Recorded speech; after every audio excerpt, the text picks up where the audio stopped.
firewall, where human insight trumps every trick. We're not hacking systems, we're hacking behaviors so you won't click. No complicated code, just tried and true brain science at play. Social engineering for good, the best defense is in your mind today.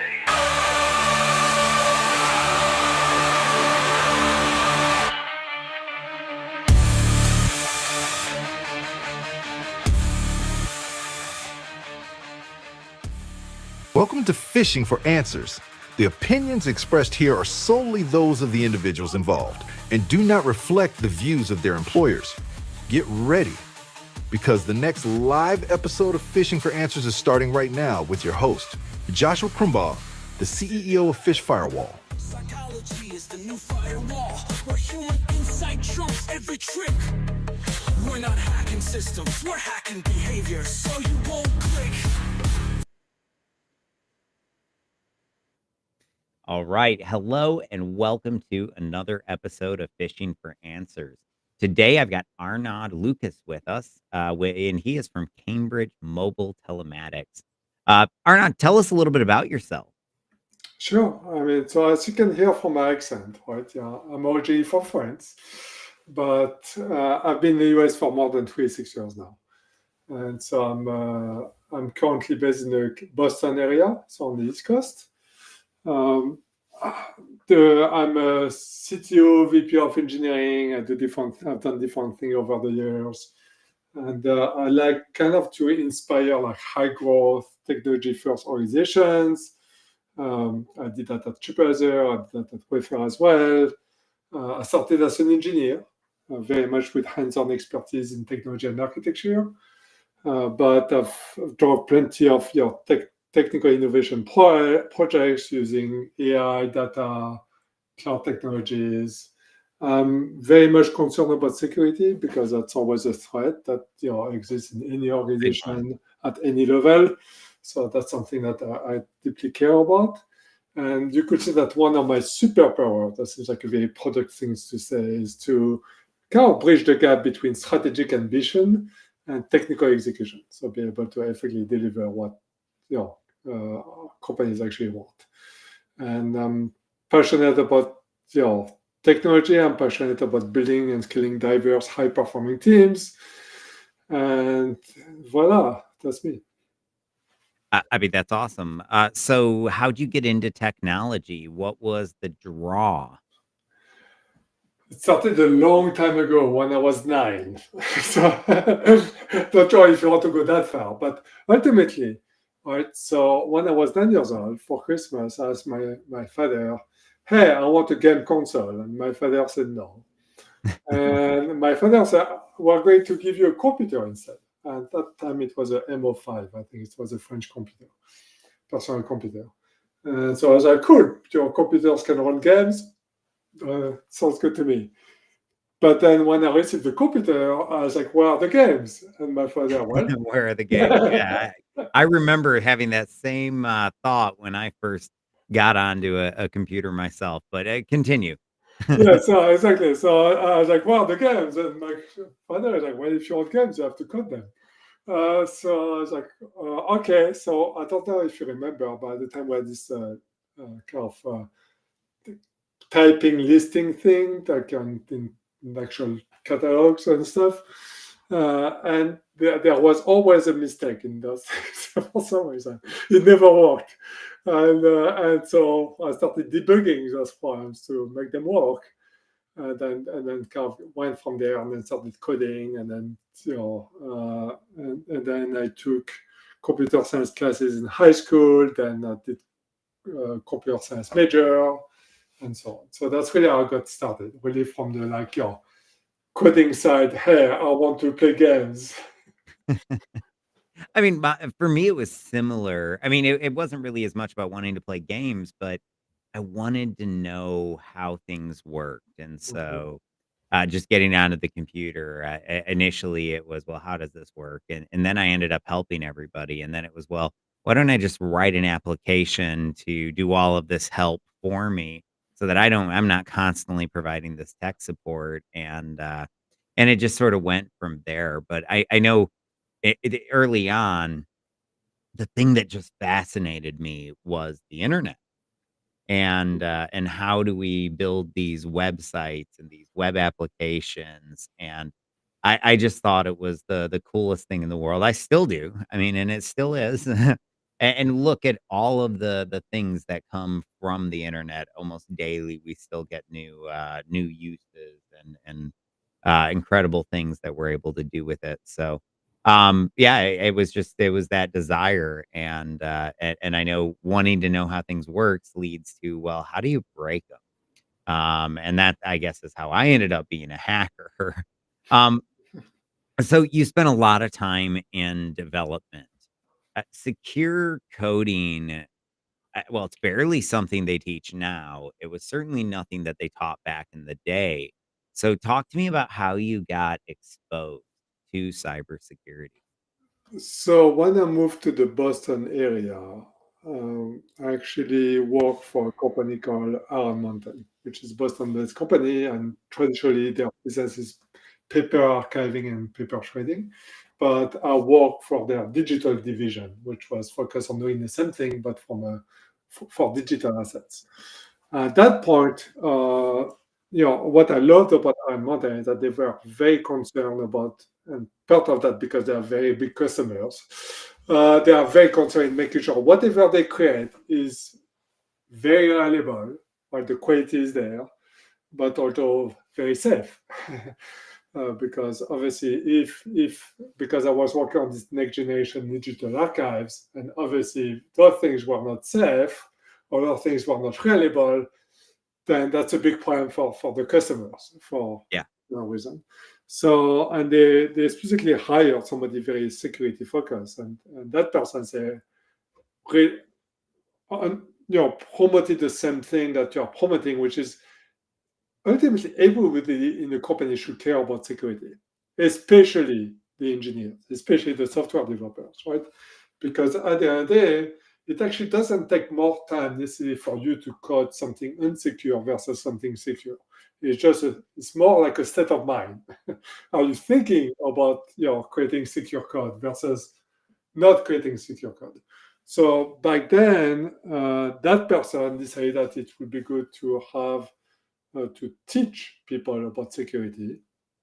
And I was one of the students. I was an architect on the platform, but with the goal of that person becoming effectively evangelist for the team that they are on, to make sure that everybody else then cares about secure coding practices.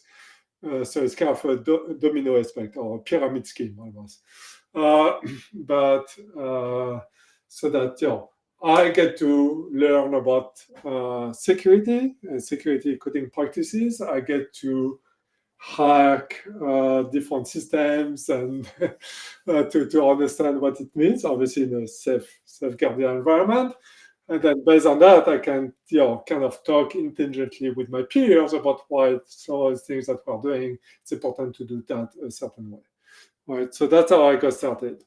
When I went to TripAdvisor, when I joined TripAdvisor was not that old actually. It was and it was still very small. Like all the engineers could fit in a conference room, which obviously exploded after that. But at TripAdvisor, same thing. Like a lot of the content that TripAdvisor was showing were public content. So as far as security, people care, but like anybody else, right? Because there was not much to protect. However, one of my first projects at TripAdvisor was to implement instant personalization with Facebook, meaning that the fact that if you come to the TripAdvisor website, we recognize that you're a Facebook user and we personalize your experience based on your friend's content on TripAdvisor. At that point, Facebook is like, well, that's great, but then you are getting access to one of our OAuth tokens for the user. That needs to be properly protected. Therefore, you need to run a penetration test. You need to understand your security posture. Of course, yeah. And so, which makes sense. I mean, totally agree with that. But that was kind of a change for TripAdvisor that effectively had to drive. So in addition to actually implement instant position and drive, effectively improving our security posture as TripAdvisor. But from that, I recognize effectively, because I got exposed to OWASP and the OWASP top 10, specifically on the web aspect of things. And I realized that there was a need to educate software engineers on the kind of the secure coding practices and the danger, effectively, of not following these secure coding practices. So I started running training on a regular basis with a whole engineering team to get them exposed to that. So, well, that brings up a really good point. Role-based training, I think, is an incredibly critical part of any training program. And the reason is that while cybersecurity is everyone's responsibility, the developers have a very different role in maintaining cybersecurity than your finance team does. And so, you want your developers being trained on OWASP top 10 and those different types of attacks and how to prevent their code from being vulnerable to it. But that wouldn't do your finance team any good. So what is your thought on that? I mean, I see a lot of companies still doing that sort of one size fits all and not necessarily doing that developer training as part of their awareness program. I mean, ultimately, I think that's obviously a mistake, right? But for multiple reasons, right? There is a fact that that's the right thing to do. To your point about getting engineers, how can I say that, exposed to how code could be compromised, but also what are the best practices therefore to change our code. And so specifically here, in the case of TripAdvisor, what that meant for me is, because we did the pen test, I could actually match up. This is the OWASP vulnerability. This is example in our code where we were impacted, and this is the solution, which usually most of the time is not a big solution necessarily. Like, it doesn't take that much time necessarily to fix. And so I could really get the developer to say, this is the issue, this is the compromised code, this is how you fix it, and really get that full circle. The other reason why it's important to do this role-based training is for even compliance. Right? I've been plenty in companies where we take payments, so we have to be PCI compliant, for example. And PCI calls out that specifically your software engineers have to be trained on security practices, right? So, well, and your payment cardholder data handlers, which your finance people, they call out that one as well. So. Yeah, no, exactly. But there are, to your point, there are different things that you have to teach each one of them, right? So, and I think that's certainly cool, and I like that. But the point is that there is also a compliance aspect that companies need to be aware of. Which may not be the main. Well, you want to be compliant, but it's not the most appetizing thing to say, "Oh, we're doing things because of compliance." But ultimately, I do believe in this case that's actually the right thing to do anyway. So. I mean, I think I wish I could remember it. I saw this really great definition of GRC earlier today on LinkedIn, but if I try to repeat what I saw, I'm just gonna tear it like that. I'm gonna butcher it, so I won't. But I think that in general, if we just do the best that we can, we're always going to be on the right side of compliance. And that's why, to me, we've got to strive more for best practices than anything else. Back to the role-based training, it's been proven that when we can make training contextual to somebody's role, that it is 15 times more effective. And it's because it goes from, hey, there's this anonymous threat that exists somewhere on the internet that might get you, to, hey, let me tell you about a threat that you're going to face every day in your job. And it just makes it that much more personal. But the studies have shown 15x improvement there. Yeah, I mean, I haven't seen that, but I will not be surprised. That sounds right, for sure. right? Because it's more applicable, right? It's not this random thing somewhere that you most likely employees will say, I don't care about that. So maybe they should, but they don't understand the relationship, effectively. Yeah. So what are your thoughts on how to go about doing training? Because there's a lot of different approaches that I see, but a lot of what we do isn't effective.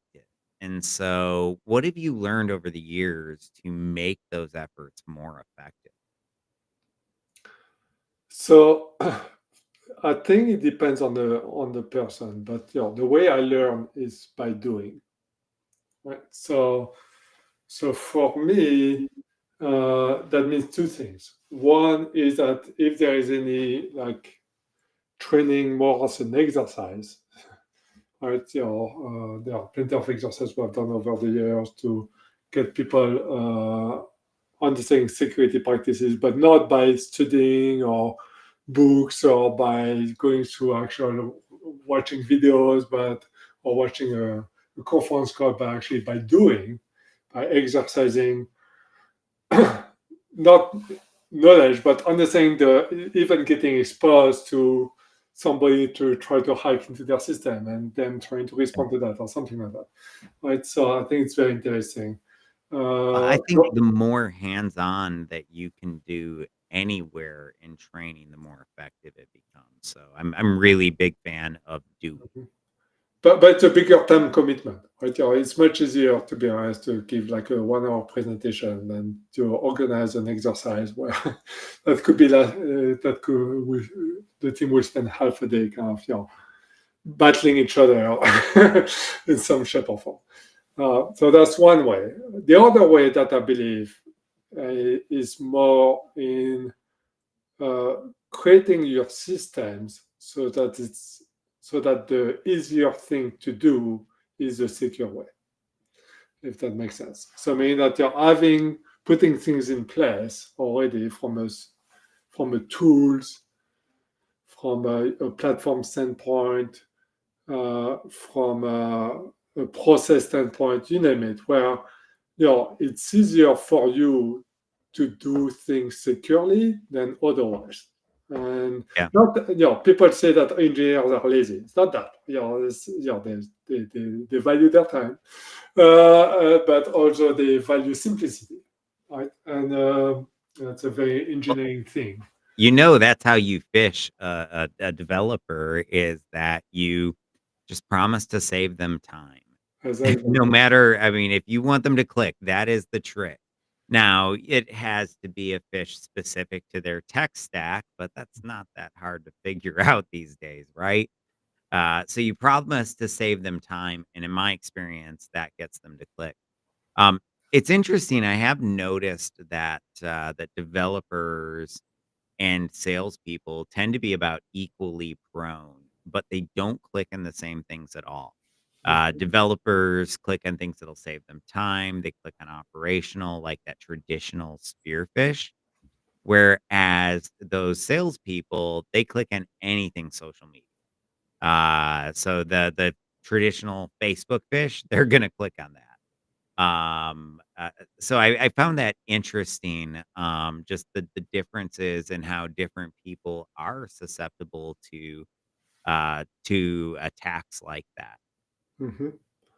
Yeah, and so for engineers, physically, what that means is having the right set of tools and things that are easy to use that already do the right thing for them. For example, at TripAdvisor, we used to have a long time ago, obviously it's not the case anymore, where they used to have like a UI framework that was inherently insecure, or that would not properly escape things.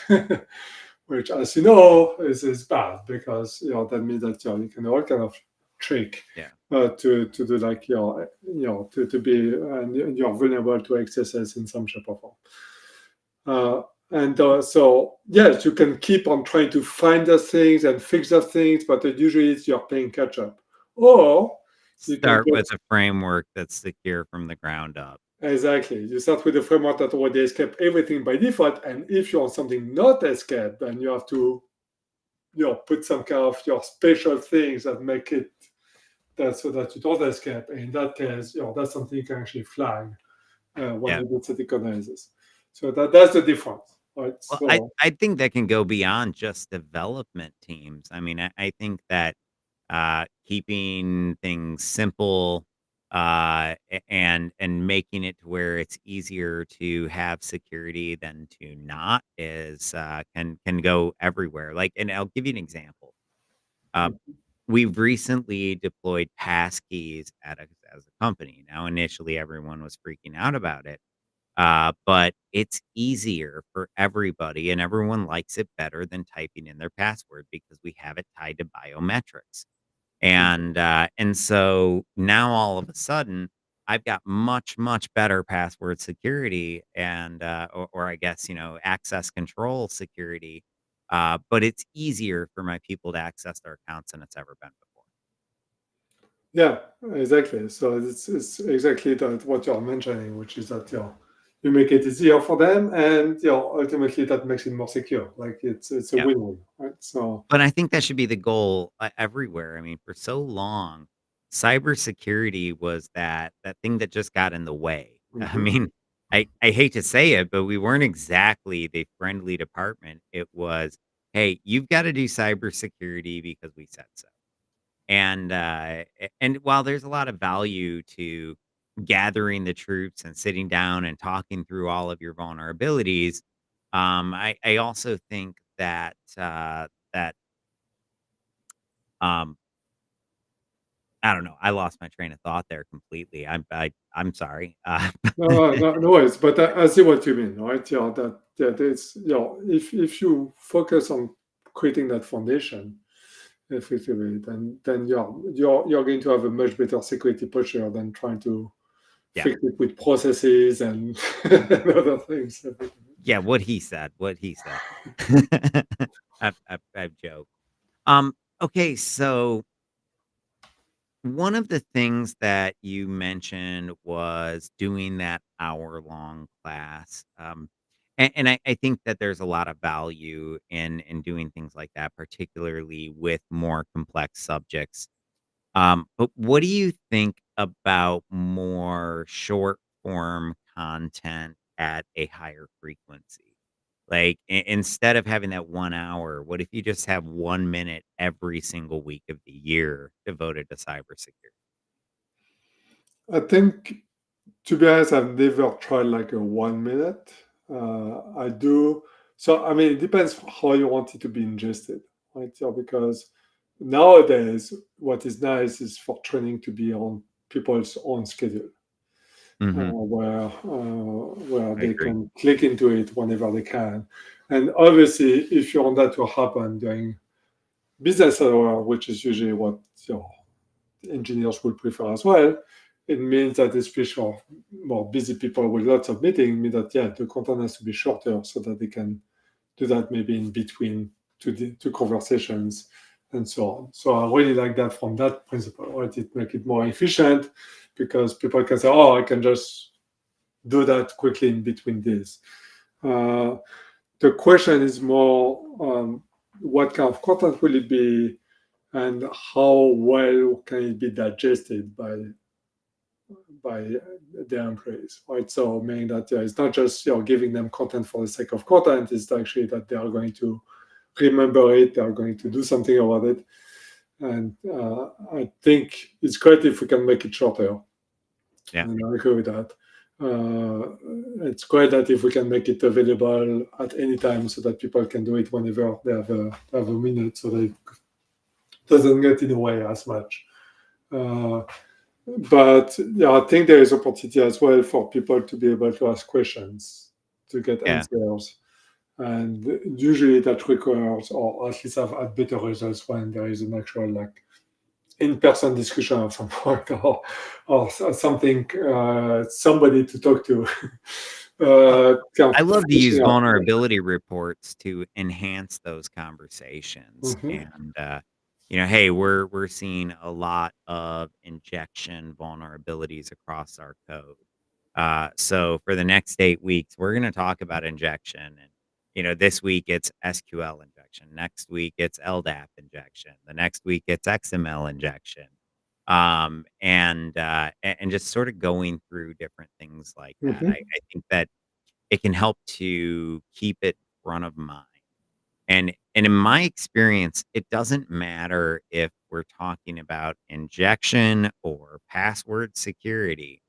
If we're talking about security, security is still front of mind. And all of those topics you've learned about stay fresh. But Mm-hmm. if we're not talking about it, those topics may fade away, and all of a sudden, whatever new shiny object there is becomes the top priority. And when I say shiny object, I just mean whatever the new priority is. There's always that urgent client demand that you're having to meet as a development team. And if security isn't constantly being talked about and pushed, I think you run the risk of pushing that code without ever thinking about security, not because they don't care, but because they're focused on other things. That sounds good. Yes, I agree with that.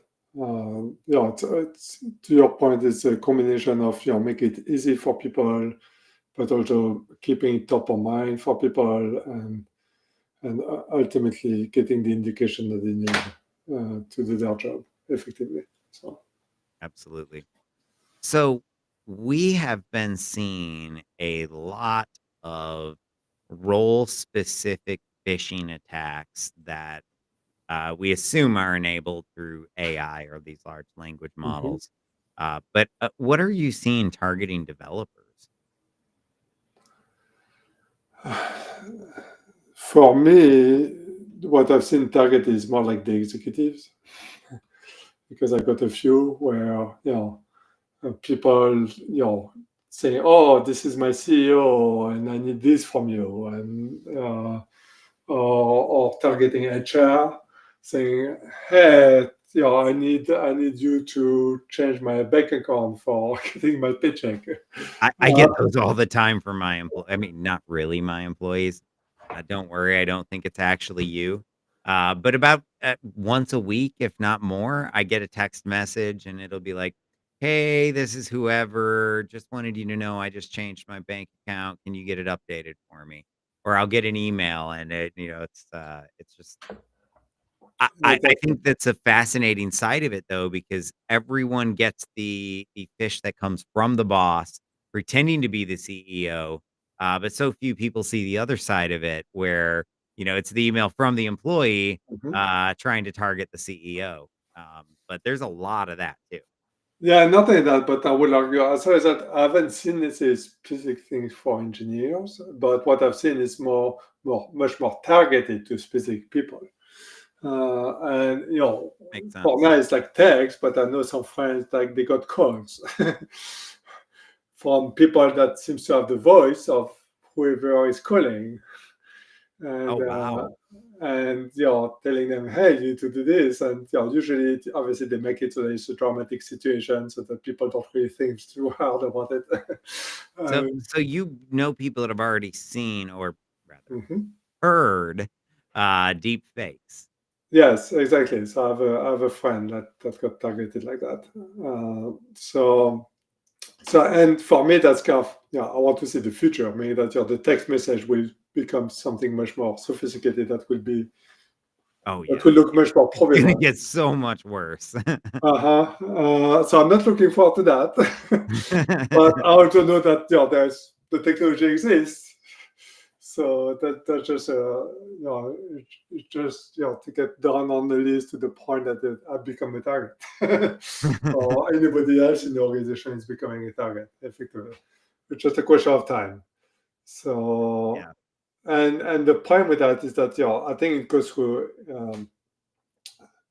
Um, I would say training helps, right, in be able to recognize some of these type of attacks or some of this targeting more effectively, which is I think something that CMT does very well, because that's the reality. But these things will become harder and harder to spot and to potentially uh, and it's the problem with that it's really on the employees to detect them, to figure out, oh yeah, this is clearly not, no, this is not from Arnaud telling me to give him a gift card. So, um, and the problem with that is that I'm not sure where technology can help necessarily with that, and because it's so easy, to fake a phone number or to fake anything really at this point. That I feel like it's going to be on the employee to figure things out, and the only way for employees to figure things out is through proper training, and even there, the training will have to keep on catching up, figuring to new methods and ways. Well, so I mean, to that, I think it's not just on the employee. It's on the company, the responsibility to Sure. provide training that stays current and up Hmm. to date on the modern threats.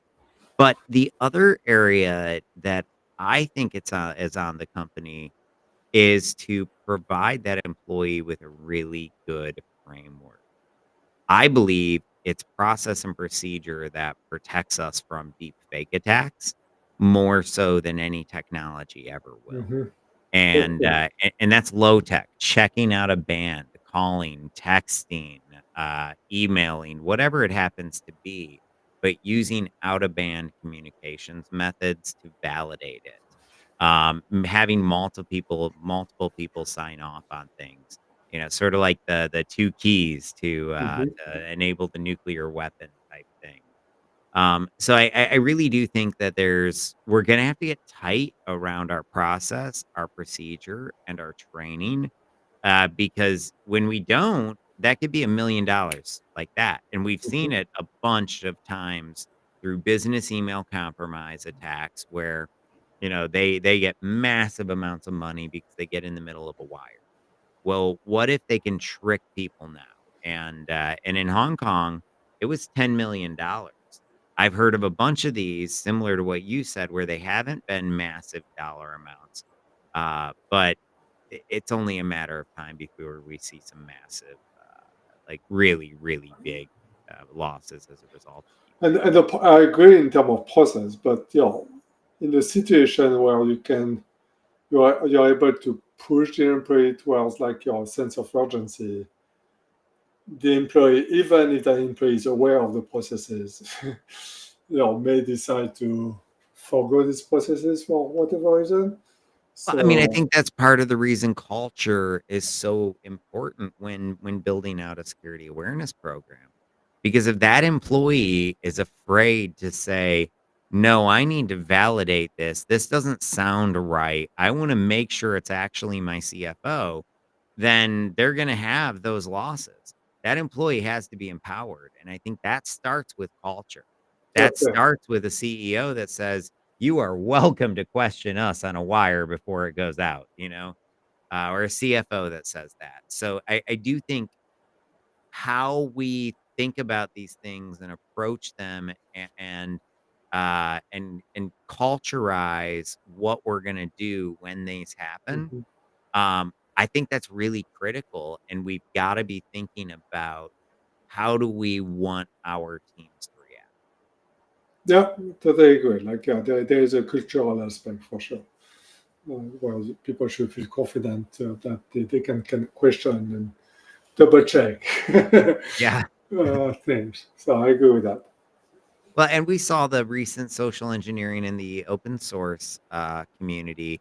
I forget what it was a I don't know, some core element of a Linux or of the Linux platform. Mhm. And so this guy is a contributor to this open source project, gets elevated to approver or authorizer and pushes malicious code.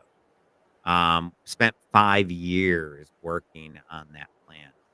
Um, that's scary enough that somebody could do that, but, someone infiltrating, that's one of those maybe realistic, risks. We're gonna try to prevent it, but we can't prevent everything. But what about when a computer can do it? Because we're getting close where a computer could write code, could impersonate that person, could contribute, could participate in a project to get to that level of status. Mhm. Um, what do you think about that? I mean, do you think that's a valid attack path, or or am I just being paranoid?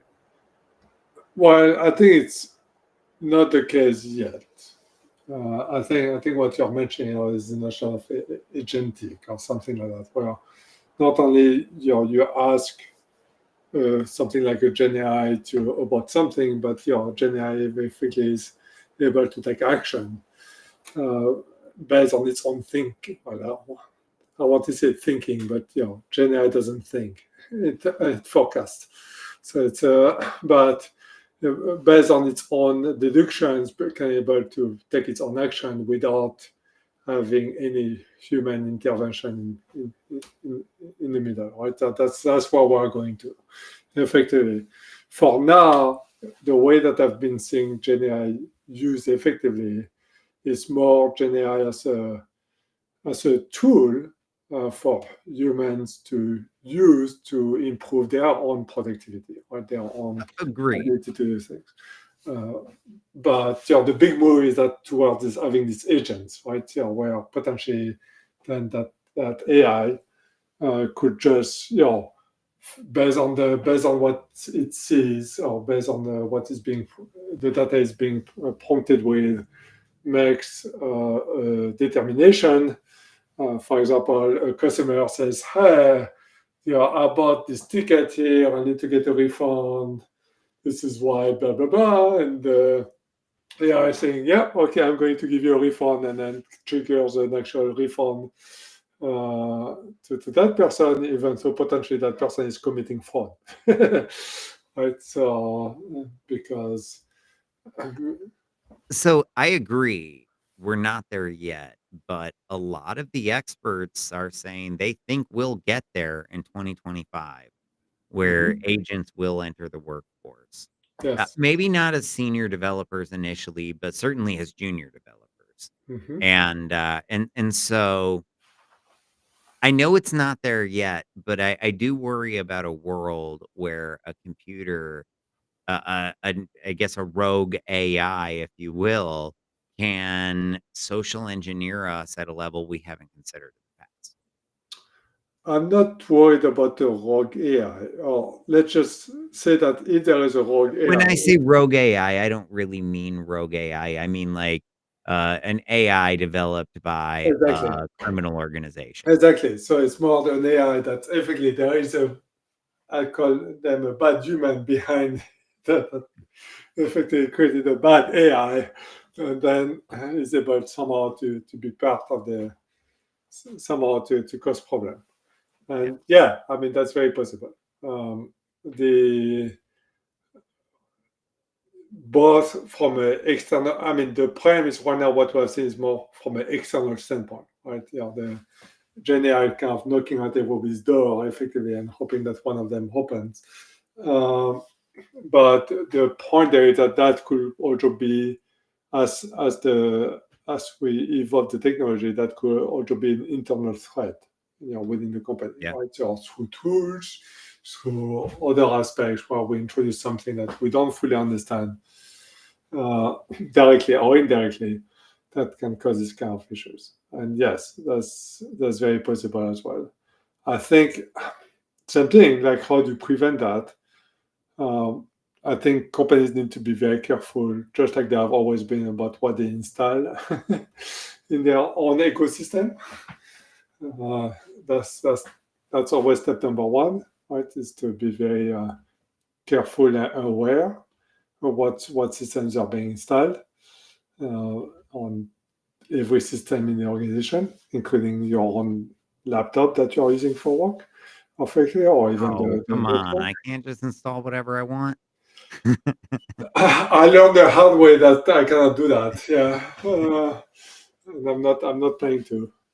But so that's one way I believe. We can try to protect ourselves in different way. But there are still opportunity that even if, let's say, CMT does that effectively, which I think it does, while the company that we are trusting to bring the right tools over to CMT may not have this kind of safeguards, and they get compromised, and then Yeah. that have I happened mean, that before. happens all the time Uh-huh. where it's not us getting compromised. It's our vendors, our partners getting compromised. That Exactly. is our weakest link or our Achilles heel.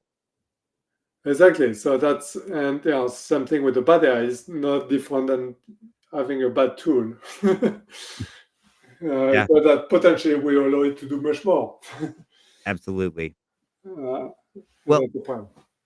so we are just about out of time here. Before we wrap up, any additional bits of wisdom here for the audience? What I've seen traditionally is security being like this.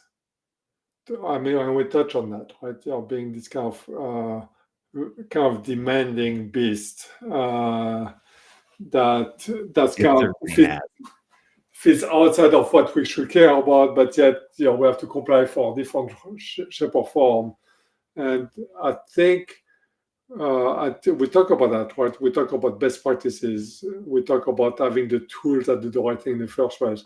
I think it's really for me what I care about, which is that how to keep it simple, for engineers, keep it simple in terms of infrastructure, and keep it simple in terms of software. Because ultimately, a lot of the vulnerabilities and issues that we're having is because of the complexity associated with those things, right? It's complexity in how we do things, process, complexity in the software itself that we have created, complexity with the tools that we're using that are not fully understood as a result by anybody across the organization.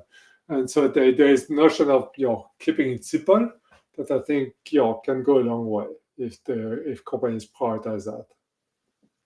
I like it. I like it. Thank you. Well, this has been another phenomenal episode. Thank you for joining us, and we'll see you again tomorrow.